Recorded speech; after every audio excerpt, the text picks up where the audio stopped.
Le DAF Fresh Morning, c'est 104.5 tonnes de bonne humeur. Tous les matins sur Urban FM. La meilleure radio de la capitale. La meilleure radio de la capitale. Vous êtes sur les 104.5 Urban FM, la station urbaine, et on est avec Samantha. Samantha, bonjour. Bonjour. Comment tu vas ce matin? Ça va bien. Tu as passé des bonnes vacances? Des superbes vacances. Tu as fait quoi? Tu as consulté? Bon, pas Est-ce vraiment, que tu dois mais déjà je consulter? me Est-ce que tu suis, dois déjà consulter? Bon, on dirait pas consulter, à faire des entretiens. Mais Vous appelez ça des entretiens? Oui, des entretiens, mais je ne fais pas encore dans la prise en charge. D'accord. Pour la prise en charge, je réfère à quelqu'un d'autre. Mais je fais le suivi, l'accompagnement pour le moment. D'accord. Je regarde une série là où... La mer.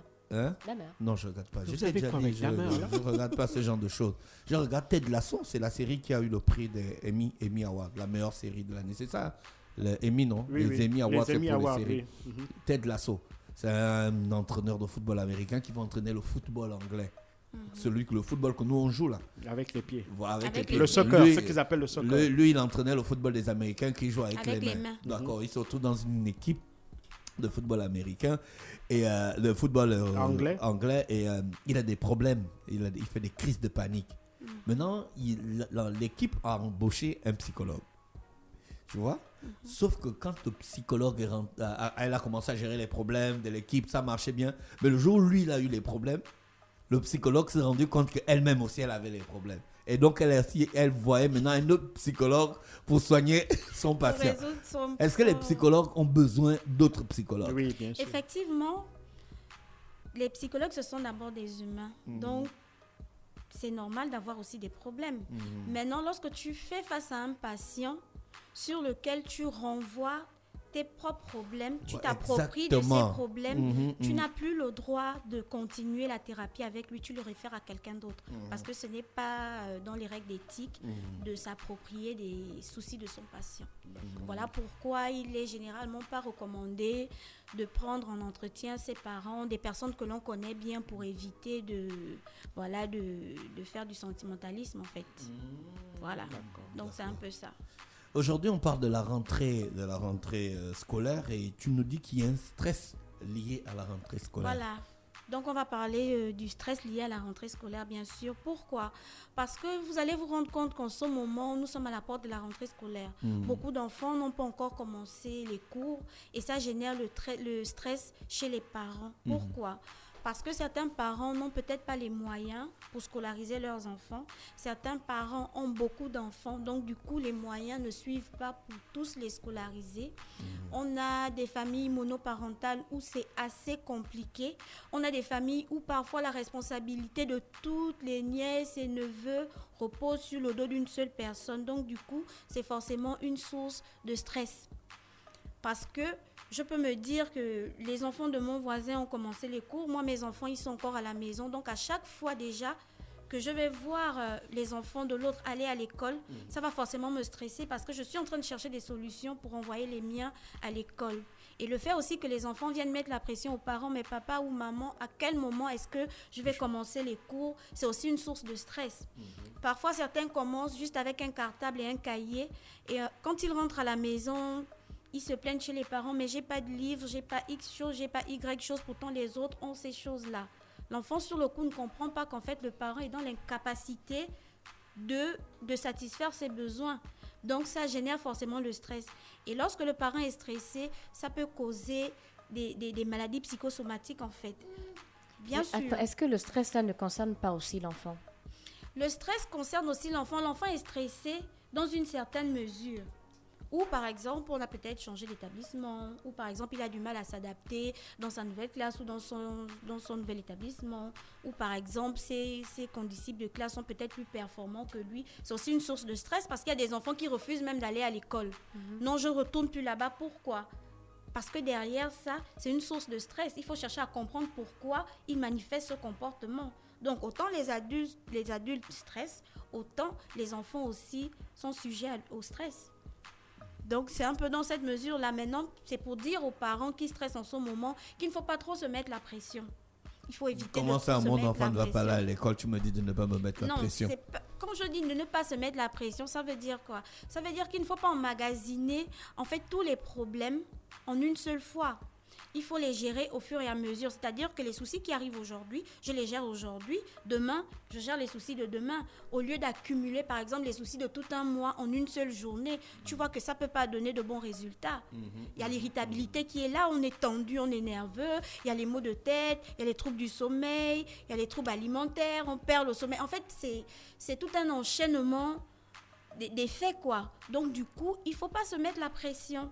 C'est comme je disais tantôt, si on n'a pas assez de moyens pour faire toutes les fournitures de l'enfant, par exemple, si on a pu inscrire l'enfant peut commencer déjà avec ce qu'on a et au fur et à mesure compléter. Ou alors, certains parents peuvent, par exemple, commencer à préparer la rentrée scolaire pendant les vacances. Moi, j'ai vu pendant le mois de juillet que les fournitures sont à bas prix. C'est-à-dire que pour 50 000 de fournitures, je prends un exemple, 50 000 de fournitures à la rentrée, vous avez peut-être, pour ce lot de fournitures-là, au mois de juillet, au mois de juin, vous l'avez peut-être pour 20 000, 25 000. Oui, mais il y a des cas aussi où l'enfant est exclu, par exemple, pour violence en milieu scolaire. Justement, si l'enfant est exclu pour violence en milieu scolaire, ça ne veut pas dire qu'il ne peut plus être réinséré dans un autre établissement. C'est un stress pour le parent. C'est un stress pour le parent, oui, mais ce parent a la responsabilité d'inscrire son enfant dans un établissement. Et dans les établissements, aujourd'hui, on a les psychologues pour ça, pour l'accompagnement justement de ces enfants-là. C'est pas parce que l'enfant a été exclu pour violence en milieu scolaire ou parce que c'est un enfant violent à l'école que forcément il doit être exclu de la société. Il y a des mesures d'accompagnement au niveau des établissements pour gérer justement ce type de soucis. Donc l'enfant va passer des thérapies avec les psychologues adaptés à cette situation-là pour l'aider à sortir du chaos dans lequel il se trouve. D'accord. On griffe un enfant qui commet par exemple de la violence en milieu scolaire. Est-ce que pour un psychologue, tu vas peut-être conseiller de consulter ou encore l'exclusion pour toi, c'est une bonne chose? En tant que psychologue, déjà, je ne peux pas conseiller d'exclure cet enfant. Je ne peux pas conseiller d'exclure cet enfant parce que, je l'ai dit, il y a des mesures d'accompagnement aujourd'hui. Le gouvernement a mis des mesures d'accompagnement dans chaque établissement pour permettre justement à ces enfants récalcitrants-là, à ces enfants violents, d'avoir un accompagnement. Ça se passe comment? Si l'enseignant constate que son élève est assez agité, il constate des troubles chez son élève, qu'est-ce qu'il fait? Il se rapproche du psychologue.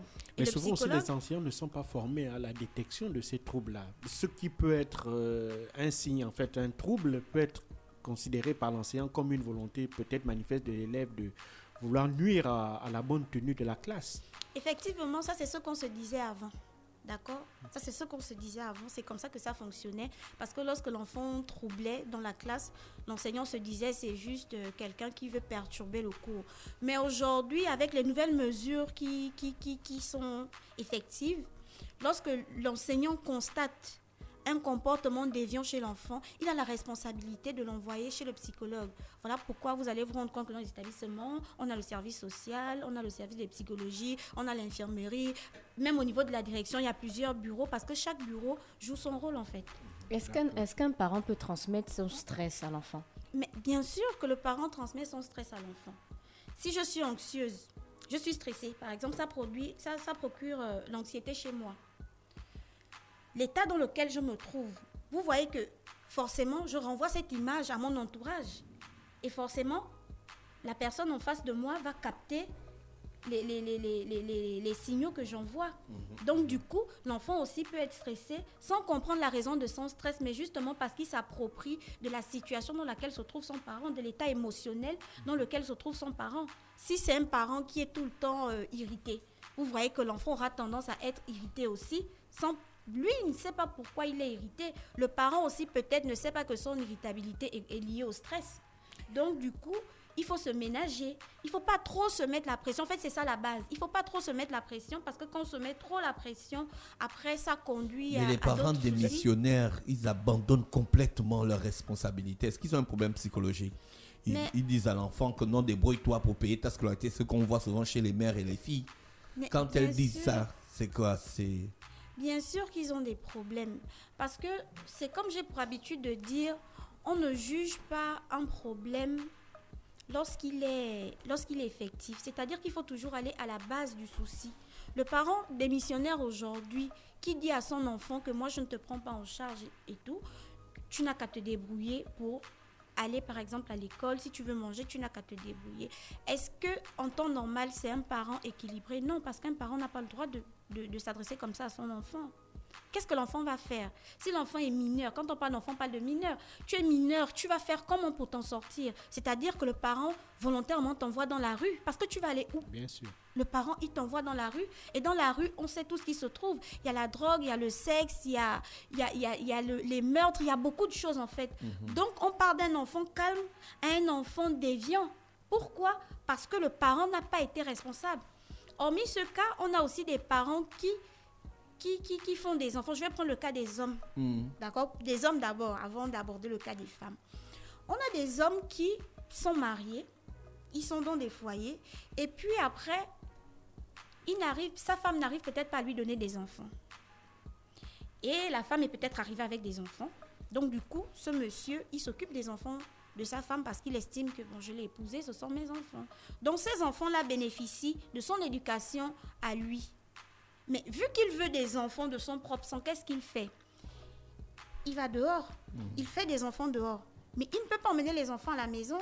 Et il ne peut pas venir dire à sa femme que j'ai fait des enfants dehors. Donc du coup, les enfants vont grandir à l'extérieur, sans père, sans l'éducation de leur père, sans la couverture de leur père.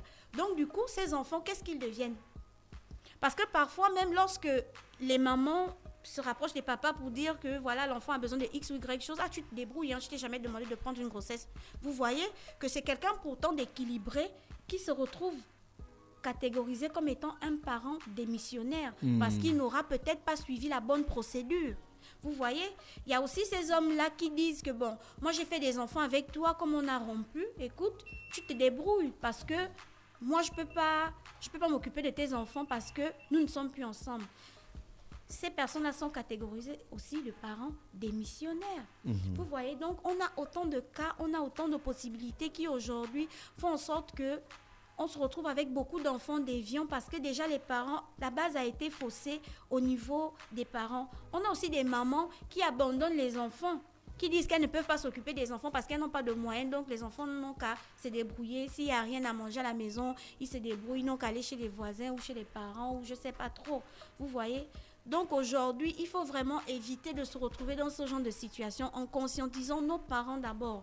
Parce qu'avant de se retrouver dans la société, on sort d'une cellule familiale. Il faut conscientiser les frères, il faut conscientiser les sœurs pour éviter d'avoir des enfants abandonnés dans le futur en fait. Voilà.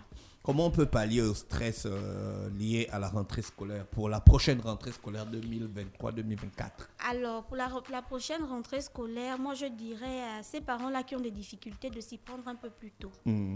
C'est-à-dire que pendant la rentrée de 2022, là, voilà, essayez déjà de mettre de côté le trousseau scolaire pour préparer la prochaine rentrée. Comme ça, quand on sera à la porte de la prochaine rentrée, il suffira juste de trouver les frais d'inscription pour inscrire les enfants, mais le trousseau scolaire sera déjà effectif, bien sûr. Je pense que c'est comme ça qu'ils peuvent gérer ce stress-là, quoi. D'accord. Surtout si ce sont des familles nombreuses. Parce qu'avec un enfant, ça paraît plus facile, mais avec plusieurs enfants, vous voyez des femmes qui ont 4-5 gosses qui doivent les scolariser, c'est pas facile, hein. Avec, il faut acheter les livres, il faut acheter ceci, il faut acheter cela. Donc, il faut se préparer un peu plus tôt pour éviter ce stress-là, la rentrée prochaine. Merci Samantha avec nous ce matin sur les 104.5 Urban FM, la station urbaine dans le Da Fresh Morning, le réveil matinal, le plus haut de la capitale, sur la radio, la plus haute de la capitale. Le Da Fresh Morning, c'est 104.5 tonnes de bonne humeur. Tous les matins sur Urban FM, la meilleure radio de la capitale.